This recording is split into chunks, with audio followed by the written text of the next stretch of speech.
Many believe that action should only begin when one is ready, that only when you feel sufficiently inspired, energized, or at the right moment should you act. But this is an illusion. The truth is, if you sit waiting until you feel like acting, you will never start. Carl Jung, the master of psychoanalysis, did not teach us to wait for the ideal emotion. On the contrary, he pointed out that modern humans are driven by deep unconscious layers they are unaware of. We think we are making free choices, but in reality, we are dragged along by fear, by the shadow we avoid. And when we stop acting, we are not resting, we are surrendering. Acting every day, especially when motivation is absent, is not just a small victory.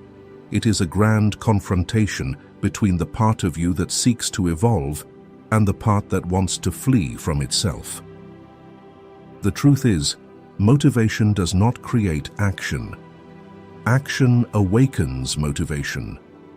And each step you take toward what is right is a step toward reclaiming control of your life from the unconscious. So, what truly stops you from moving forward each day? In today's video, we will explore why forcing yourself to act daily is not an act of blind discipline, but an inner ritual leading to the integration of the conscious and unconscious, what Carl Jung called individuation.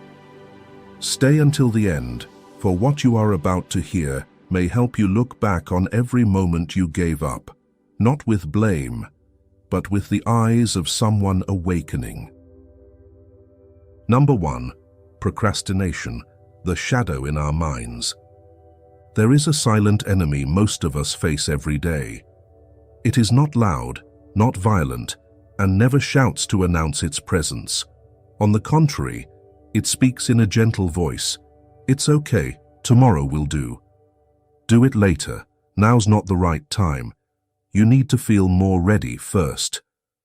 We commonly call it by a familiar name, procrastination. But from Carl Jung's perspective, procrastination is not merely a bad habit or surface laziness. It is the subtle manifestation of a deeper psychological entity, the shadow, the rejected part of our unconscious. Jung believed that the shadow does not only contain sinful desires or base instincts, but encompasses all the parts of ourselves we dare not face: weakness, fear of failure, feelings of inadequacy, envy, and cowardice.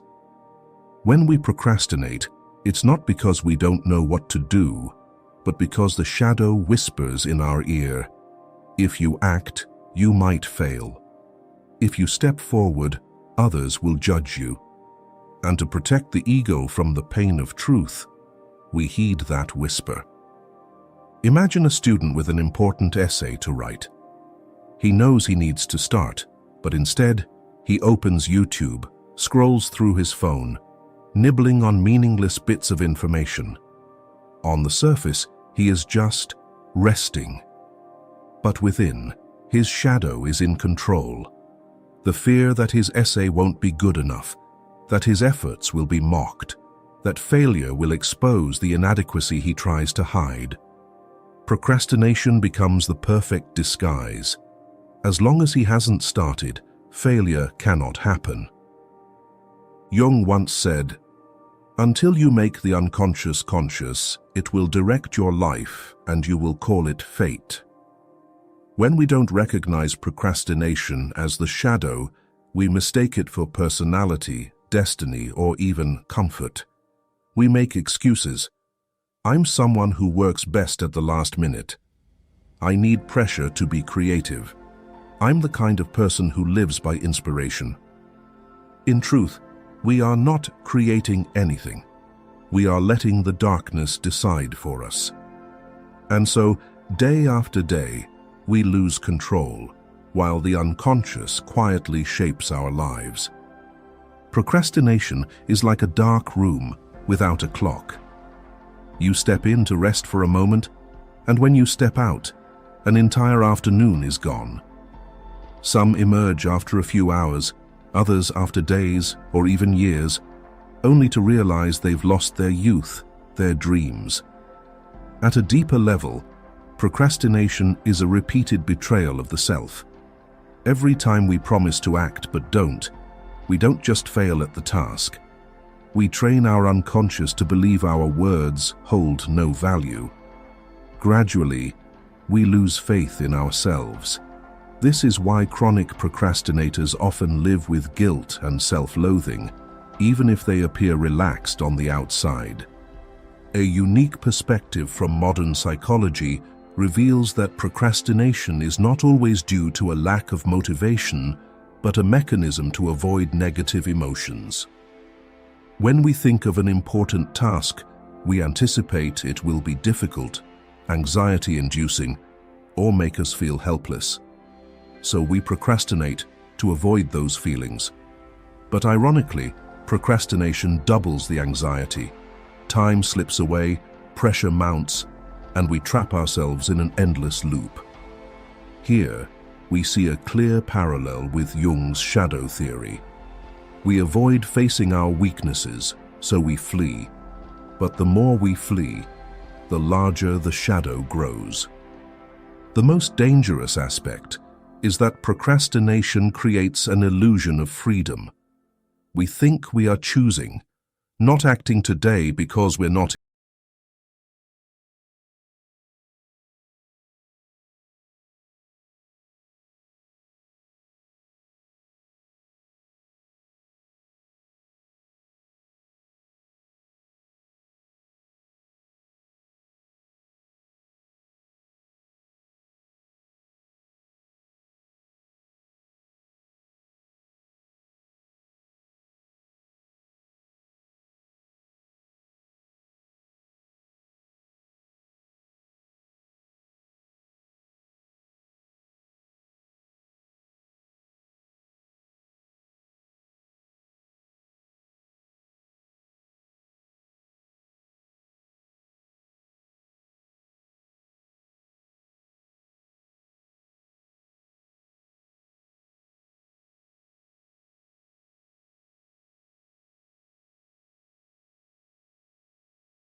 creative under pressure.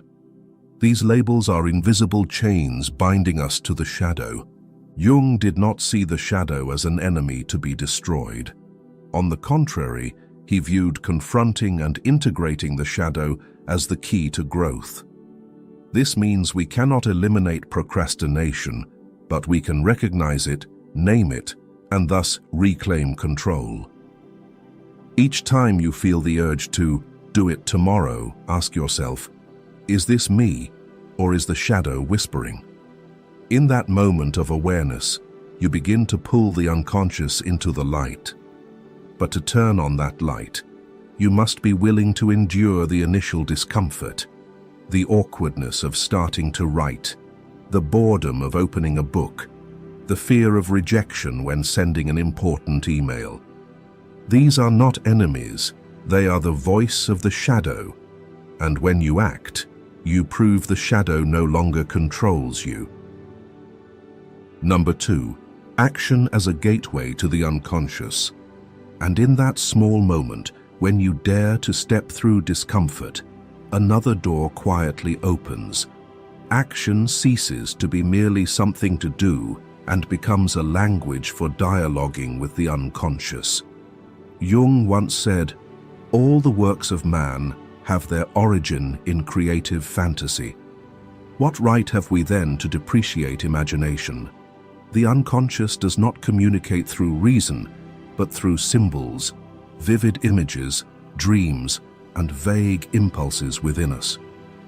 When we think and analyze, we play only in the realm of consciousness. But when we act, especially against the habit of procrastination, we create a living symbol.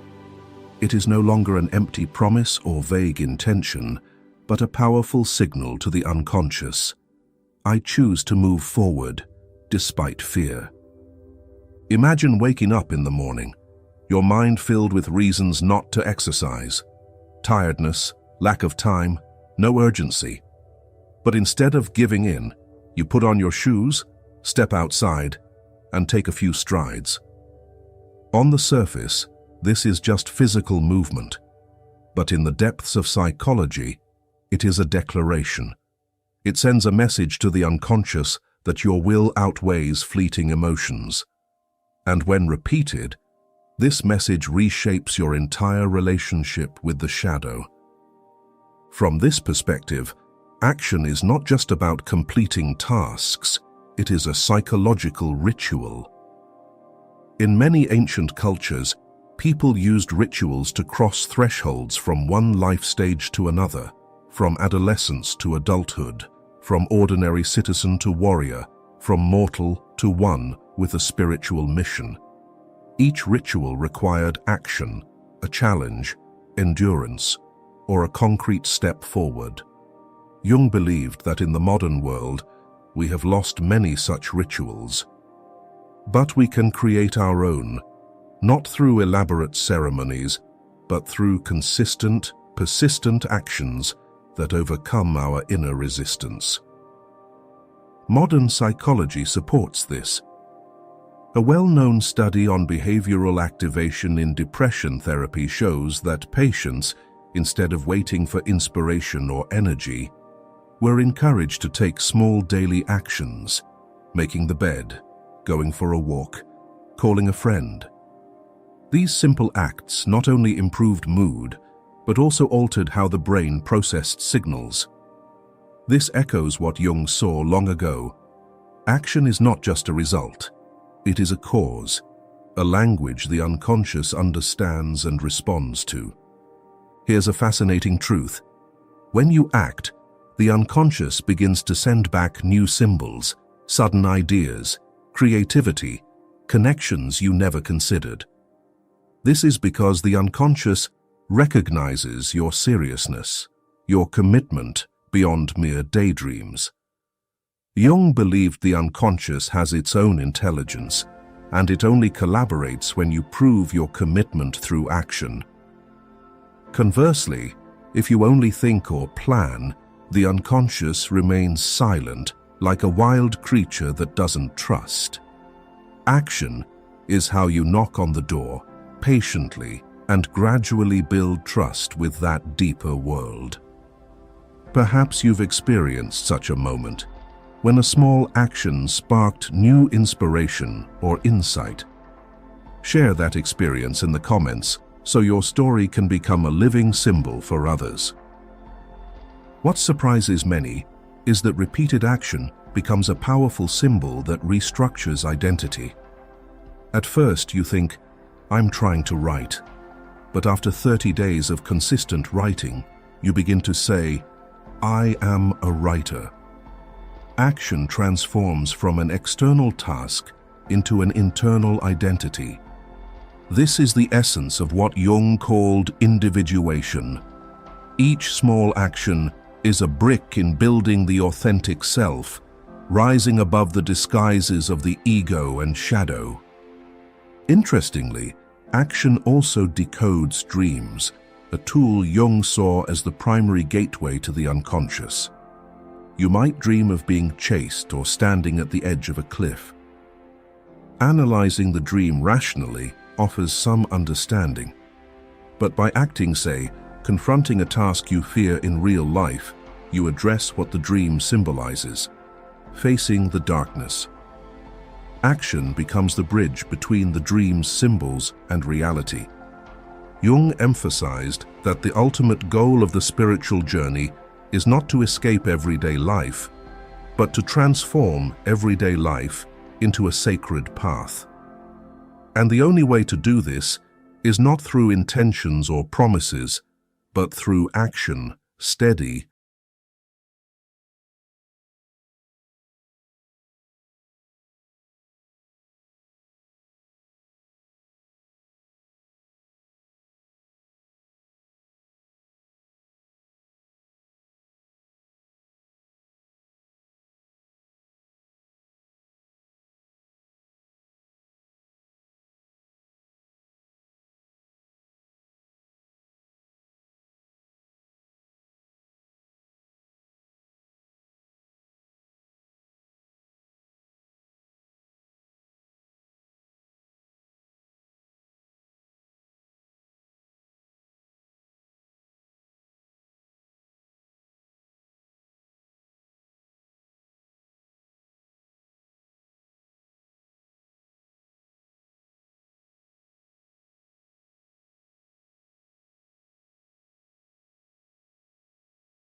as quick results.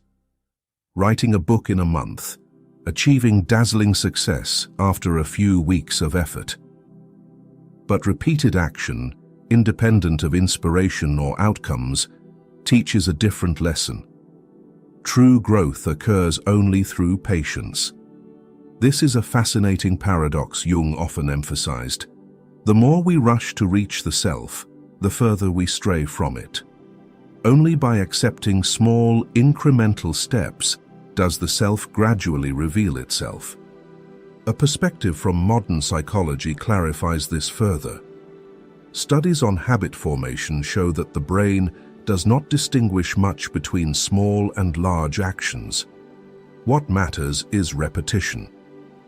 When we consistently repeat an action, writing for 10 minutes each morning, meditating for 5 minutes each evening, the brain rewires to make that action part of our identity.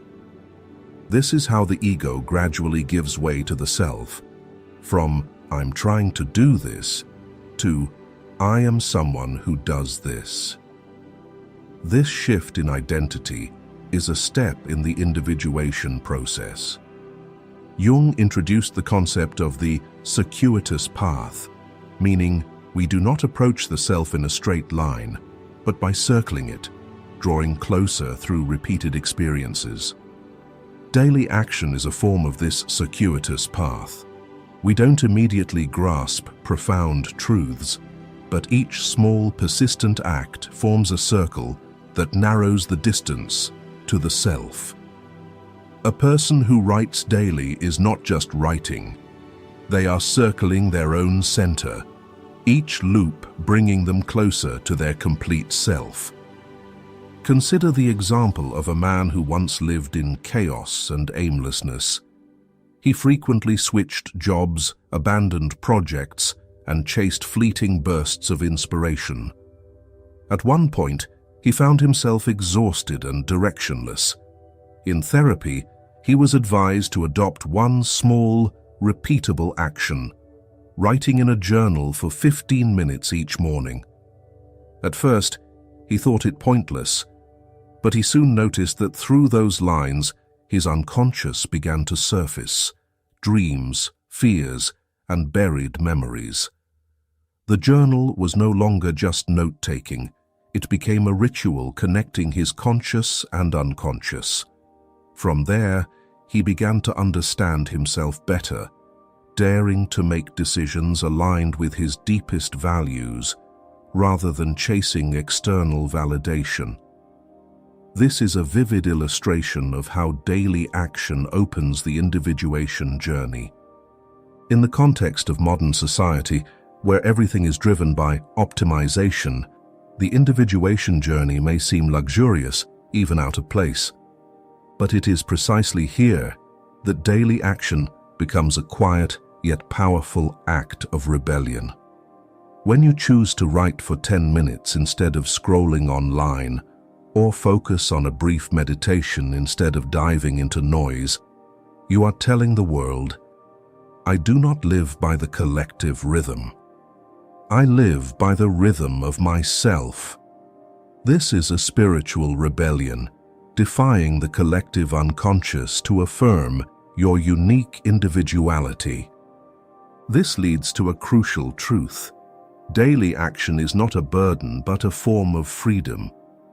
By staying committed to what nourishes yourself, you are no longer enslaved by fleeting emotions or surrounding noise. You don't need the world's permission to move forward. You only need loyalty to yourself, and that loyalty is proven not in heroic moments, but in small, repeated actions each day, even when no one is watching.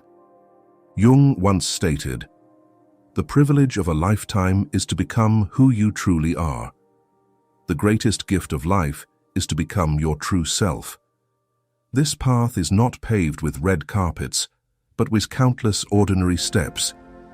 Each day you act is a day you draw closer to the self, a day you break free from the control of the shadow and the collective unconscious, a day you build wholeness.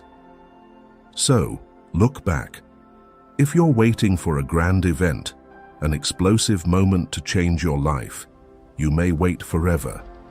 But if you start today with a small, repeatable action, you have already begun the individuation journey, the journey back to yourself. It is a long, challenging, sometimes lonely path. But it is the only one that leads to true freedom. Freedom from darkness, from blind identification, and from a half-lived life. Number 4. When action becomes an expression of deep will.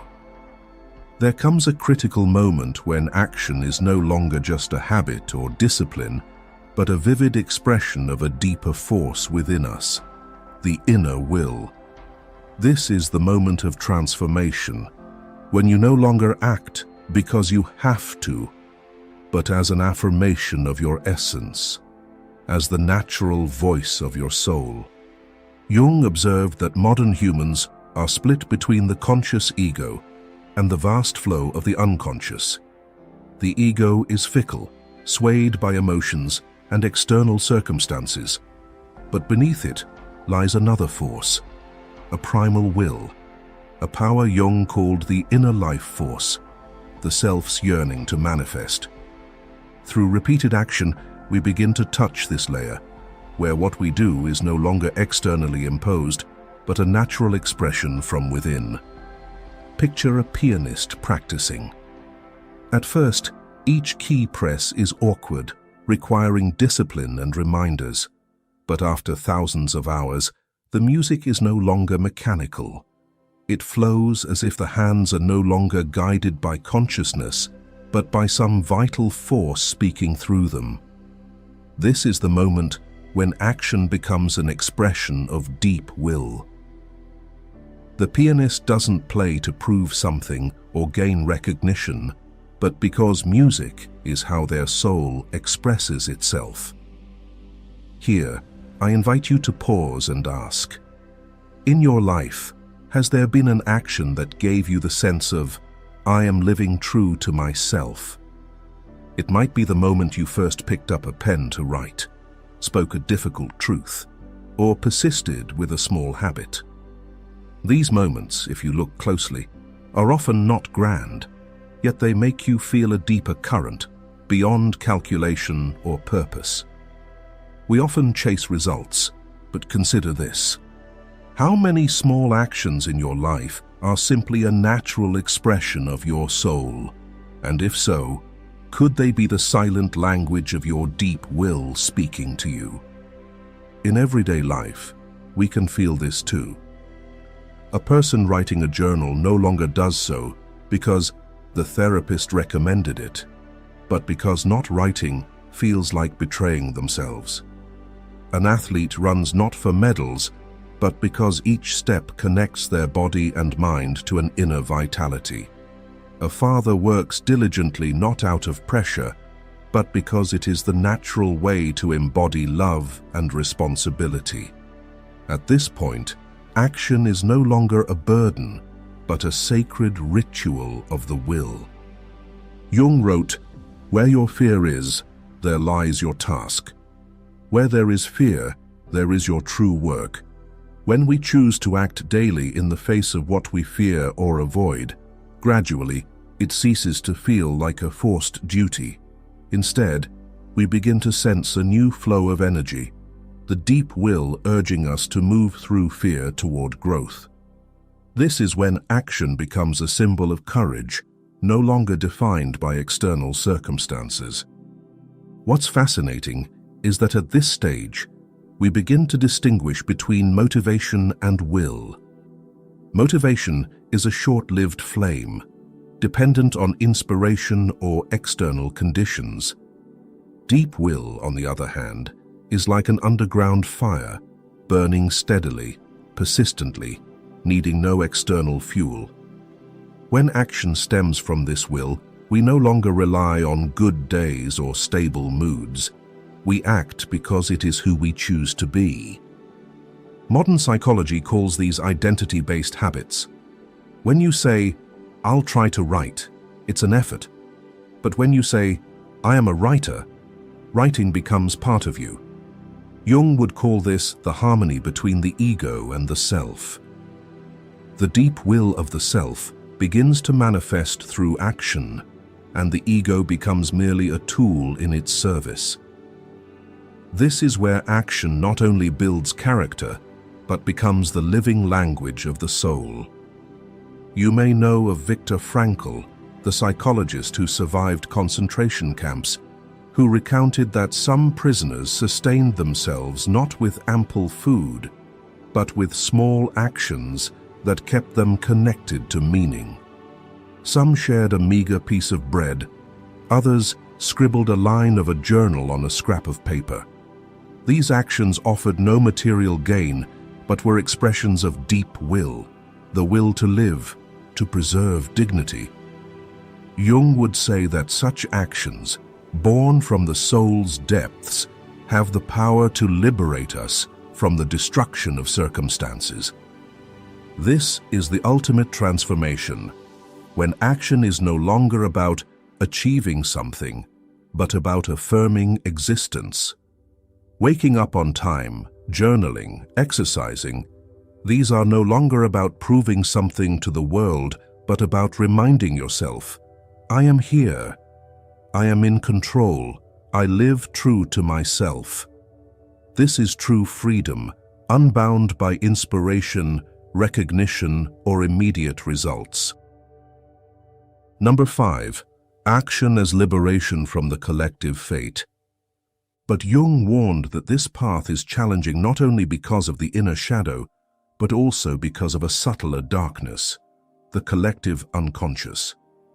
This invisible force makes people live like the crowd, act according to societal inertia, and ultimately accept a fate that was never theirs. To break free from this pull, we cannot merely think differently or want differently. We need concrete, repeated action, a ritual of rebellion declaring, "I am no longer defined by the collective. I write my own fate." Jung described the collective unconscious as a vast ocean containing archetypes, beliefs, and behaviors accumulated by humanity over millennia. From birth, we are thrown into its current. We learn to live like everyone else, go to school, earn a degree, secure a stable job, buy a house, start a family, wait for retirement. This path sounds reasonable, but in truth, it is a collective script. The greatest tragedy is that many live their entire lives in this script, never asking, "What do I truly want? Who am I really?" Look around. How many people are stuck in jobs they hate because it's safe? How many stay in shallow relationships because that's what everyone does? How many suppress their creative desires because it's not practical? These choices don't come from the self, but from the collective's power. Jung believed that without action to break free, we live in a collective fate, a life not chosen but copied. What makes action the only solution is that thoughts alone cannot break these chains. You can think 1,000 times, "I want to live differently," but if you keep walking the same old treadmill each day, you remain part of the collective. Conversely, a single, persistent action can begin to carve a new path. Someone who starts writing daily, a woman who dedicates 30 minutes to learning an instrument, a young person who dares to launch an imperfect personal project.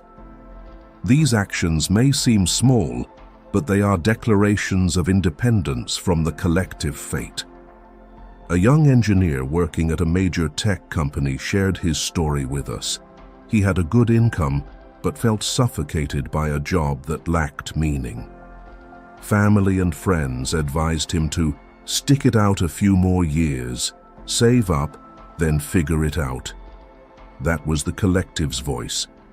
But instead of waiting, he decided to spend 2 hours each evening developing his own app, a project no one believed in. After 2 years, the app became a platform used by many, and he left his job. The point isn't his success, but his daring to act against the collective script. Jung would call this the moment a person rewrites their fate. Jung supported this view. The concept of conformity shows that people mimic crowd behavior to avoid exclusion. But research also reveals that when one person dares to act differently, others feel unshackled and begin considering their own choices. This means individual action not only liberates oneself, but creates a ripple effect, sparking a liberation effect for those around them. Look to art. Painters like Van Gogh and musicians like Beethoven did not follow the collective script. Van Gogh sold fewer than 2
for it does not depend on circumstances, but is proven in how you conduct yourself in life.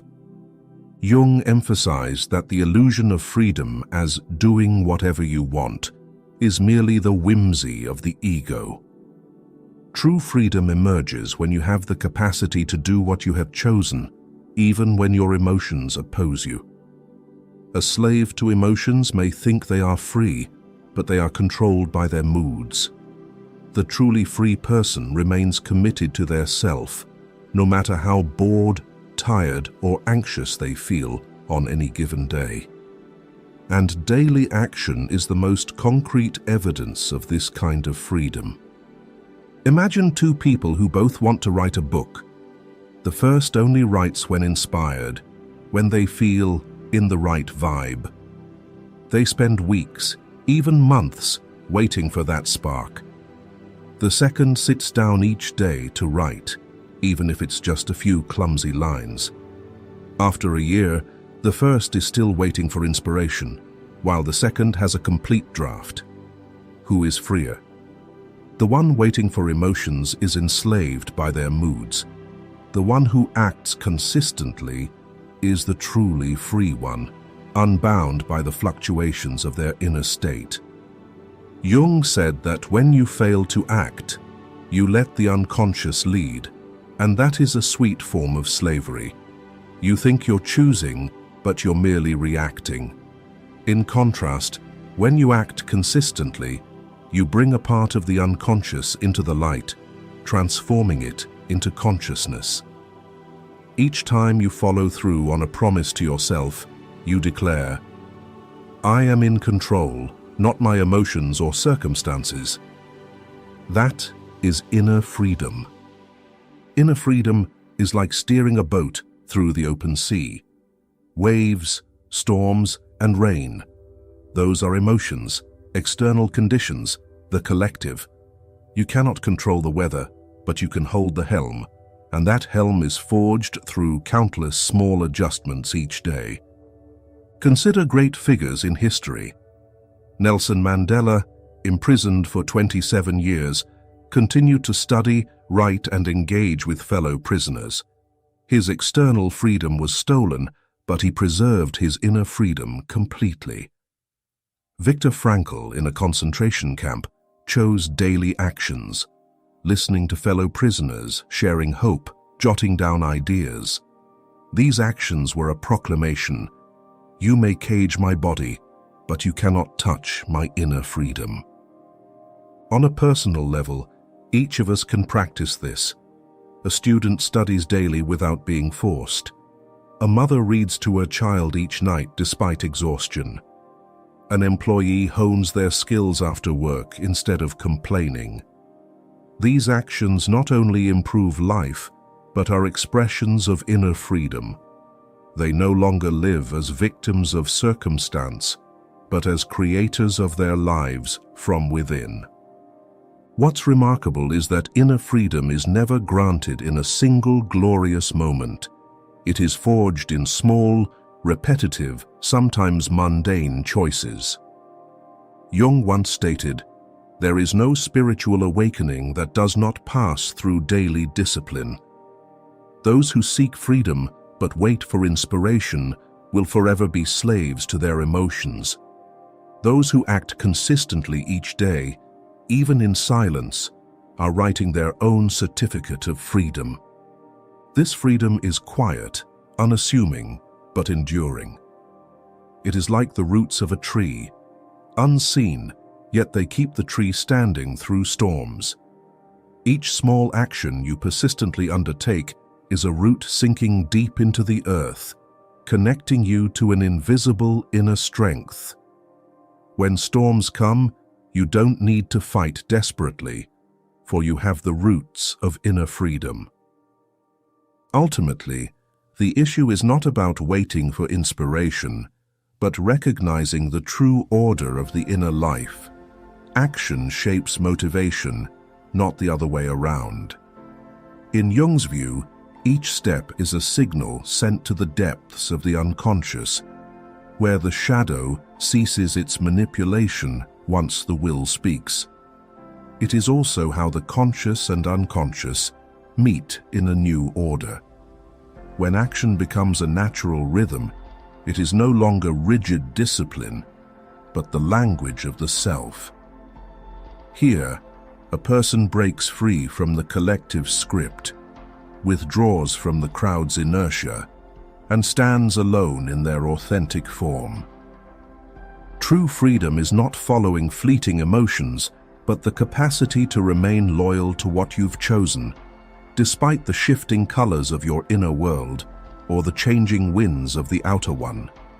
Thus, the difference between a life led by others and a life guided by purpose lies precisely here.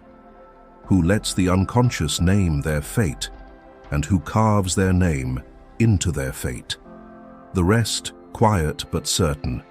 Your essence will reveal itself through the rhythm of action, and action will return to you the complete image of yourself. Some wounds don't bleed, don't take shape, and leave no bruises on the body, yet carve deep cracks into the soul. One of the quietest, hardest to name pains is the indifference of a grown child.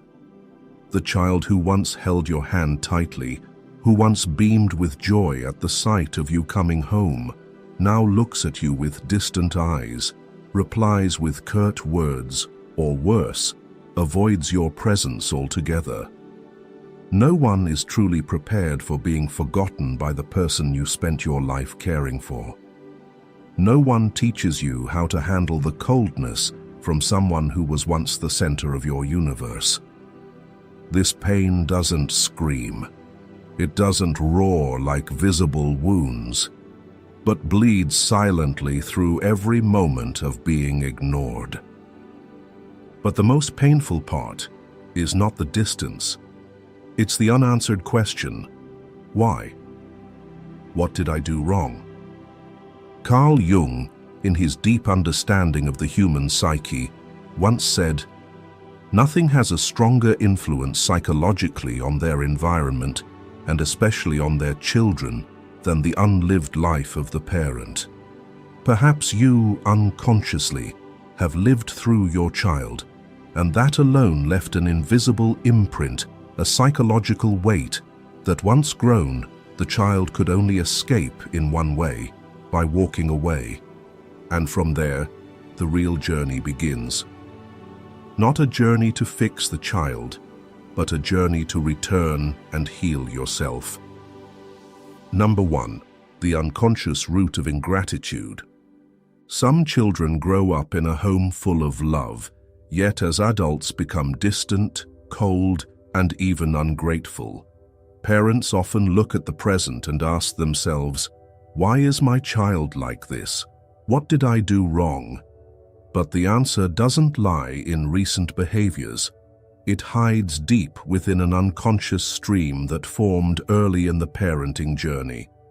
To understand it better, we need to listen to what Carl Gustav Jung pointed out nearly a century ago.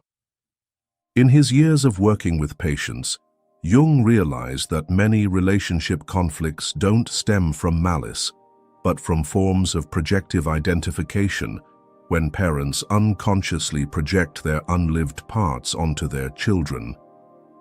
Jung called this the unlived life of the parent.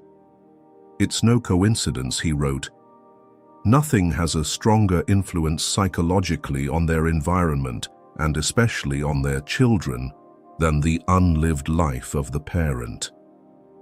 When parents sacrifice all personal desires, give up their dreams, and bury their emotions to live entirely for their child, they believe it's pure love. But unconsciously, they're sending the child a silent command: "Make my life worth it." Imagine a mother who once dreamed of being an artist, but gave it up to care for her family. Over the years, she has poured all her attention, affection, and expectations into her son. Every time he paints a picture, it revives the part of her life she left behind. Slowly, the child begins to feel he isn't drawing out of passion, but because of a quiet gaze that lingers over him each time he picks up the brush. He no longer has the freedom to live his own life because he's carrying someone else's. When he grows up, he chooses a different path, or pulls away, because that's the only way he can breathe, the only way to be himself.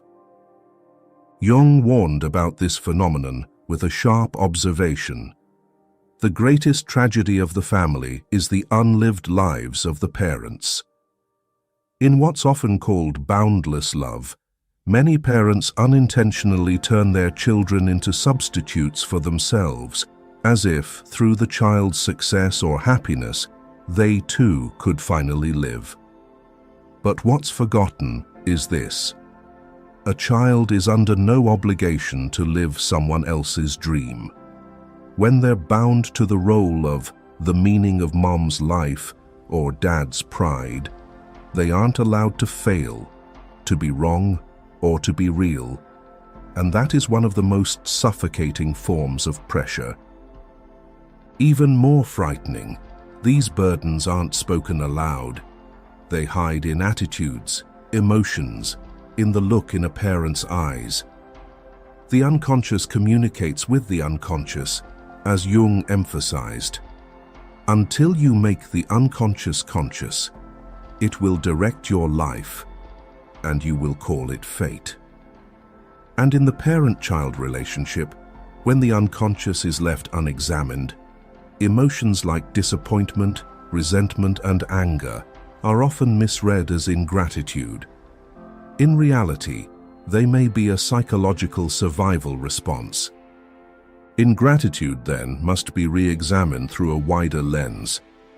Sometimes the child isn't heartless, but is trying to escape an invisible bond, where every word and every choice is shaped by the shadow of parental expectation.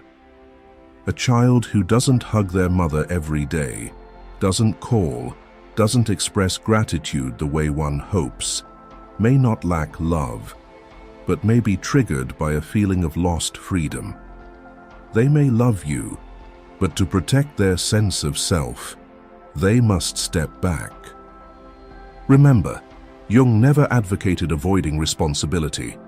He didn't teach us to blame our parents or excuse hurtful behavior. He called for us to face the psychological truth.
value, meaning, and recognition. So instead of asking, "Why is my child like this?" begin with the question, "What part of me has not yet been lived?" The answer to ingratitude doesn't lie in demanding change from our children, but in the journey of returning to live the full life that is ours. Number 2, the shadow and emotional polarization. When a grown child withdraws from the arms that once raised them, we often blame surface-level changes, work, living conditions, and new relationships. But beneath all the reasonable explanations, what remains is an emotional distance that's hard to name. A distance that didn't form overnight, but grew silently over the years. To understand that distance, we need to dig deeper into a core concept of Carl Jung's psychology, the shadow. Jung described the shadow as the part of the psyche that is denied or suppressed. The traits, emotions, or desires we don't want to admit belong to us, so we push them out of conscious awareness. But they don't disappear. They lie dormant in the unconscious and continue to influence our behavior from the dark. Jung once wrote, "Everyone carries a shadow, and the less it is embodied in the individual's conscious life, the blacker and denser it is." And in the parent-child relationship, the shadow doesn't just live in each individual. It interacts, reflects, and feeds off each other, forming a complex psychological ecosystem. On the parent's side, the shadow often wears the mask of unconditional sacrifice. On the surface, giving is seen as love, duty, and responsibility. But unconsciously, years of living for others without being acknowledged or reciprocated give rise to a deep-seated expectation for gratitude, recognition, and validation. When the child doesn't offer these, the shadow starts to surface in the form of anger, hurt, and a sense of betrayal. Instead of recognizing that they've been expecting something, many parents say, "I don't ask for anything, I just wish my child understood me." But that is still a hidden demand in Jungian psychology. The shadow is at work. On the child's side, the shadow takes another shape. A lack of emotional empathy and relational responsibility. When raised in an environment where every need is met, every hardship absorbed by the parent, the child doesn't learn about limits, about reciprocity in relationships. They come to see love and care as givens, not as things to be acknowledged or returned. This creates a shadow, a delayed capacity for empathy, an underdeveloped skill in recognizing others' emotions. Unconsciously, the child grows up believing others are always there to provide. When faced with people who don't do that, they become disappointed or withdraw. Sadly, the first to feel the impact of that shadow are often the very parents who helped create it. A common example is the mother who always tries not to bother her child, who says, "As long as they're okay, I'm fine," and refuses to express her sadness so she won't put pressure on them. Over time, she grows bitter, exhausted, and quietly resentful. "They don't care about me anymore." In this case, the mother's shadow is her inability to set boundaries, to voice her own needs, because she fears losing love if she dares to ask. But in doing so, she teaches the child that mom needs nothing, that mom is someone who always endures, and from there, she helps create a child who lacks empathy, not out of malice, but because they were never taught how to recognize others' emotions. Jung wrote in Psychological Reflections, "The shadow is a moral problem that challenges the whole ego personality, for no one can become conscious of the shadow without considerable moral effort. This means facing your own shadow requires courage. It's not easy for a mother to admit she resents her child. It's not easy for a father to acknowledge that his disappointment stems from an unspoken need for recognition. But if they don't, the shadow keeps running the show, hurting both sides without anyone understanding why. One of the most dangerous effects of the shadow in parent-child relationships is the loss of boundaries. When parents fail to set clear limits early on, out of love, out of fear, out of not wanting to upset the child, then as the child grows up, they don't learn where enough is. They keep asking, keep being inconsiderate, not out of selfishness, but because no one ever taught them that parents are human too, that parents also deserve respect and care. And when parents suddenly enforce boundaries, cut financial support, or reject unreasonable demands, the child feels attacked. A crisis erupts, but the root cause is decades of blurred boundaries. Jung issued a warning. Where love rules, there is no will to power, and where power predominates, their love is lacking. In this context, when the shadow of expectation, control, and sacrifice overshadows everything, love is gradually replaced by hidden power struggles, where each side wants the other to act according to their unspoken wishes. Parents want gratitude, children want autonomy. The result? No one hears the other. Only distorted emotions remain, locked in a repeating drama, the giver who feels unrewarded and the receiver who never feels enough. If something must change in this invisible structure, it is the courage to first look at your own shadow. Not to blame yourself, but to begin distinguishing between true love and hidden demands disguised as sacrifice. Only when you dare to face what you've avoided, disappointment, sadness, feelings of emptiness, can you transform them into clarity and rebuild the relationship on real respect.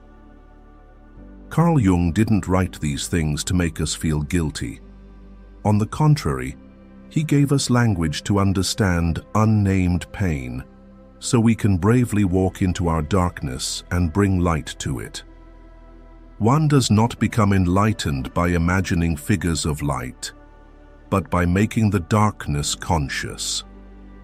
And in the parent-child relationship, no light is more precious than the light of self-awareness. If you are carrying the pain of a distant child, remember, the relationship may not be broken, but simply calling for a deep restructuring. And that journey begins not with them, but with you, the one who dares to face the shadow and walk toward the light. Number 3, projection, the core of the pain. As light begins to shine on the shadow, the next thing we must face is one of the most fundamental yet subtle psychological mechanisms, projection. Carl Jung once said, "Projection is one of the commonest psychic phenomena. Everything unconscious in ourselves we discover in our neighbor, and we treat him accordingly." And in the parent-child relationship, this projection happens both powerfully and invisibly. We often believe we love our children for who they truly are. But that's not always the case. Many parents, without realizing it, project their longing to be loved, seen, and validated onto their child. Love becomes a kind of mirror, where they look to find the image they wish to see of themselves. When the child is obedient, polite, and successful, the parent feels right, worthy, and deserving of love. But when the child rejects, rebels, or grows distant, not only is the relationship hurt, but the parent's entire sense of self begins to shake. Jung wrote in Psychological Aspects of the Persona, "What you resist persists. What you do not bring to consciousness appears in your life as fate. And this is the heart of the matter. When parents are unaware that they're seeking love through the role of being a parent, they begin to demand it implicitly, not in words, but in looks of disappointment, long silences, or subtle moods of withdrawal. Children, especially as they grow older, can sense this, even if they can't name it. And instead of feeling a connection, they feel something being imposed on them. Picture a father who worked tirelessly his whole life, never complained, never asked for anything for himself, all for his child. But as the child grows, starts their own life, becomes busy, and no longer checks in the way they once did, the father begins to feel slighted. He doesn't say it, but he chokes up hearing about his child's dinners with friends or vacations with a partner, things he feels should belong to the family. He sees his child as cold and ungrateful. But what truly hurts is not the child's actions, but an emptiness inside him that's never been filled, the need to be seen, to be loved, to hear, "Dad, you're the greatest person in my life." He doesn't know he's asking for something he's never named. And that unspoken hunger is eroding the relationship that once meant everything to him. Jung emphasized that projection not only distorts our view of others, but also blinds us to who we are. The most terrifying thing is to accept oneself completely.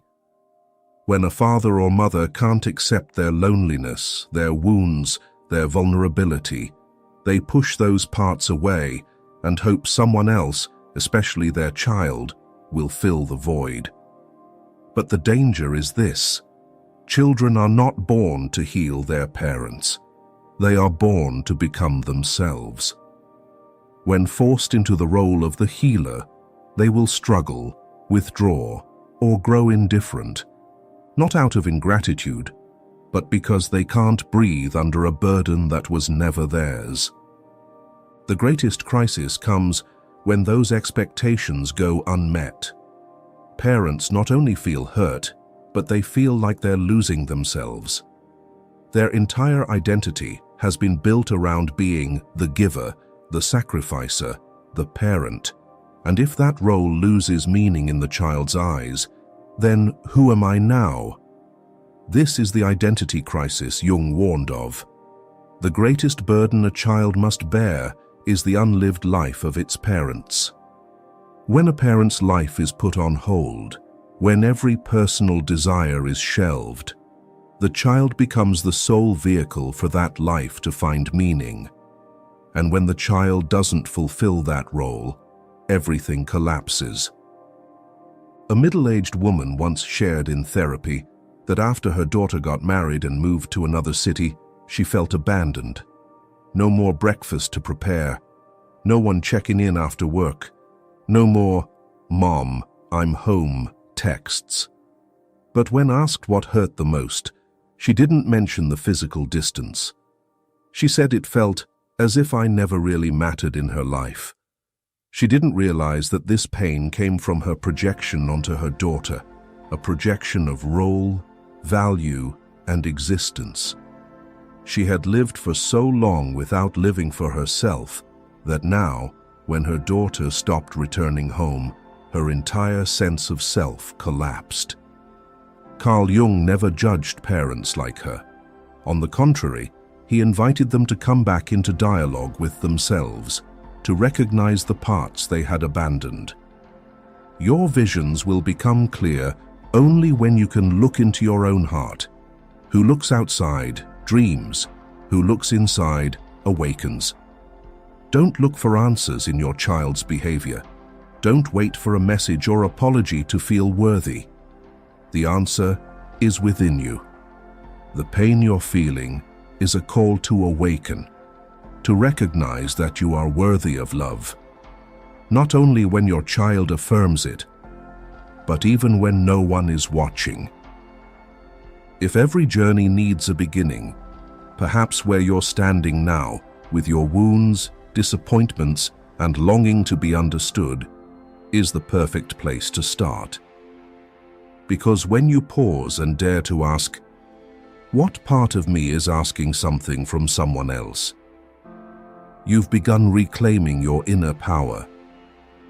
And there, you'll begin to understand that loving your child doesn't mean handing them the responsibility to make you feel complete. True love does not demand, does not judge, does not bind with expectation. And you know what? It's often when you let go of that expectation that something extraordinary happens. The mind becomes lighter. The relationship stops being a battleground of tangled emotions. And sometimes, in the absence of demand, your child returns, not out of duty, but out of freedom.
Path of truthfulness toward your real emotions, real needs, and your true identity. Many people, after their children grow up, suddenly feel adrift. A mother once shared, "When she was little, I knew why I woke up each day. Now, I'm not sure I matter at all." That's a deeply human panic when your entire psychological life has been wrapped in a single role for so long. You no longer know who you are outside of it. Individuation begins by daring to look at that emptiness without running, without filling it with blame, sacrifice, or longing. Only when you sit beside that emptiness can you begin to hear the inner voice, the voice that is yours, not society's, not your family's, not your children's, for whom you've lived too long. An essential part of turning inward is re-establishing healthy boundaries. Many mistake boundaries for selfishness, for cutting ties, for defiance. But Jung thought differently. He wrote in The Undiscovered Self, "The healthy man does not torture others.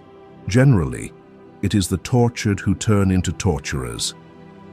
When someone doesn't know how to protect their worth, when they let others define that worth through gratitude or a child's behavior, they hurt themselves, and from that place, resentment, anger, even coldness can emerge as unconscious retaliation. Setting boundaries in this context is an act of self-respect. When you say no, you are not rejecting love. You are saying, I have worth, I have limits, I deserve respect. Stopping a disrespectful action, refusing unreasonable demands, or simply no longer enduring in silence, these are not acts of rejecting love, but of returning love to its rightful place, where both sides are respected as full human beings. In a true story, a father who had always indulged his child with money, time, and silence in the face of emotional harm, finally said, "I won't keep helping if you don't treat me like someone with feelings." At first, the child was furious, calling him selfish. But over time, with no one left to take for granted, the child began to realize how inconsiderate they'd been. And it was in that moment that healing could begin. Because only through clear boundaries can genuine respect take root. Individuation is not only an act of courage, but one of deep love. You don't need to stop loving your child to turn inward. When you turn inward, that love becomes free of dependency and expectations. It becomes purer, lighter. Jung once wrote, "Wholeness is not achieved by cutting off a portion of one's being, but by integration of the contraries." Wholeness doesn't come from rejecting any part of yourself, not even the part that once depended on your child or clung to the identity of parent. It comes from embracing it all, recognizing it, and then moving forward, not in anyone else's role, but in the fullness of your being. And perhaps the miracle begins in that very moment.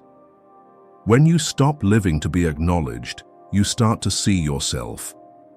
When you stop loving to be loved back, you begin to feel love in freedom. And when you stop trying to keep your child close, sometimes they return, not out of obligation, but because they're drawn to the peace you now embody. Are you living your truth, or are you still trapped in a role someone gave you? Have you considered that your anger or pain might not be your child's fault, but because you've abandoned yourself for too long?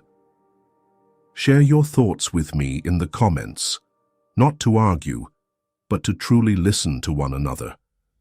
Because maybe, through a single honest story, we can begin the journey inward, a journey where you are not just a parent, but fully you, someone who deserves to live every remaining moment of life completely. Number 5. Reconstructing the relationship on a new foundation. But the journey back to yourself doesn't end when you rediscover your whole self. That's only the beginning. Because once you are firmly rooted in your being, you begin to see your relationships through entirely new eyes, especially the one with the child who once caused you pain. Not to fix them, and not to forgive in a moral sense, but to rebuild or release the relationship with awareness and freedom. In the light of individuation, the old form of love, blended with sacrifice and expectation, begins to reveal its distortions. That love, however sincere, has been clouded by control and the silent hope for reciprocation. Now, when you no longer need your child to define your self-worth, love can be freed from its possessive tendencies and transformed into something else, conscious, unbound love. Jung once said, "Where love rules, there is no will to power, and where power predominates, love is lacking." Only when you stop trying to shape, fix, or keep your child close do you begin to truly love. Love is no longer a string of blind actions, cooking, transferring money, worrying, interfering, in hopes of being loved in return. It becomes a full presence, where you don't have to do much, but are also no longer easily wounded. It's a presence grounded in clear boundaries, honest emotions, and self-respect. One mother, after therapy, said, "I still love my child, but I no longer do everything just to keep them close. And strangely, once I stopped, they began calling me more often." The truth is, many parent-child relationships don't die from a lack of love, but from too many unspoken expectations, too many repressed emotions. And when love is given as a silent debt, both sides feel suffocated. But when you dare to step out of the giver role and start allowing yourself to have limits, needs, and your own identity, something remarkable begins to happen. Either the relationship begins to heal, or it fades, peacefully and with freedom. Carl Jung once wrote in Modern Man in Search of a Soul, "The meeting of two personalities is like the contact of two chemical substances. If there is any reaction, both are transformed." A relationship can only truly exist when both people are allowed to exist as they are, not as the version the other wants them to be. Reconstructing the relationship means allowing your adult child to be who they are, even if that means they're no longer as close as they once were. And you, who once fully identified with the role of parent, must also be allowed to exist as a whole person, not just a title. From here, you no longer want to hold on to someone. You love because it's a natural part of who you are, without attachment, without transaction, without demand. You can say, "I love you" to your child, without needing to hear, "I love you too," to feel okay. You can do something kind without needing it to be remembered, appreciated, or repaid. Because you understand that real love doesn't require conditions to exist. Love is not something we give or get. It is something we nurture and grow, as Jung's entire individuation process implies. And if your child doesn't change, if they remain distant, cold, indifferent, what then? You are still okay. Because what you need most is no longer someone else's transformation, but your honesty. In some cases, restructuring the relationship isn't about reconnecting, but about allowing separation to happen consciously, gently, and at the right time. An ending can also be healing if it happens with awareness. Not every child will return. But no child should carry the weight of defining your life's worth. Instead of waiting to be recognized, you recognize yourself. Instead of needing someone to say you've done enough, you say it to yourself. And through that reconstruction, whether it leads to repair or release, you step into the next chapter of your life with agency, no longer revolving around someone else, but centered in yourself, with a steady heart and a quiet mind. What about you? How long has it been since you looked at your relationship with your child with awareness? Are you still loving with attachment, or are you beginning to love as a free person? Share your thoughts in the comments. Maybe your story will be the spark that lights the path for someone else still walking through the shadows of expectation and pain. Number 6. Liberation from expectation. Reconnecting with yourself. From the moment you dare to look into your own pain, without blaming your child, without trying to cling to something that has already changed, you begin the most important journey of your life. Freeing yourself from expectation and reconnecting with your true self. This is not about letting go of love. It's not about rejecting your child. On the contrary, it is the highest act of love when you stop demanding that others love you in the right way, at the right time, in the right amount that you hoped for. Love like this is no longer an unspoken transaction between giving and being repaid. It becomes a light that doesn't need to be reflected to exist. Jung once said, "The most terrifying thing is to accept oneself completely." But it is also the very foundation of inner freedom. When you accept yourself, you no longer live through the eyes of others, not even through your child's eyes. A father once said, after many years of resenting his son, "I sacrificed my whole life for him. Looking back now, I don't even know what I like, what I want, or who I was before I became a father." That single sentence holds a deep awakening. Because sometimes the price of loving your child in a way that consumes your identity is that you lose yourself. And then you expect your child to return a sense of wholeness that only you can create. But if you don't give yourself value, no one else, not even your child, can do it for you. So the real work now is not to change your child, but to reclaim the parts of you that you left behind on the road of parenting. The old dreams that once sparkled but were shelved. The small joys you once loved, but forgot in the grind of duty. The parts of you that were once vibrant, but faded beneath the mask of the one who gives. Returning to these parts is not selfish. On the contrary, it is the only way to love without losing yourself. Jung described wholeness as the integration of all parts within a person, including the weak, the luminous, and even the parts buried under social roles. Wholeness is not achieved by cutting off a portion of one's being, but by integration of the contraries. Wholeness doesn't come from denying the parts that once resented, the expectations that once rooted deep. It comes from recognizing them, holding them, then gently laying them down. When expectation is no longer an invisible rope around your heart, you feel lighter. You love not to be needed, remembered, or thanked, but simply because love is something alive within you, independent of others' responses.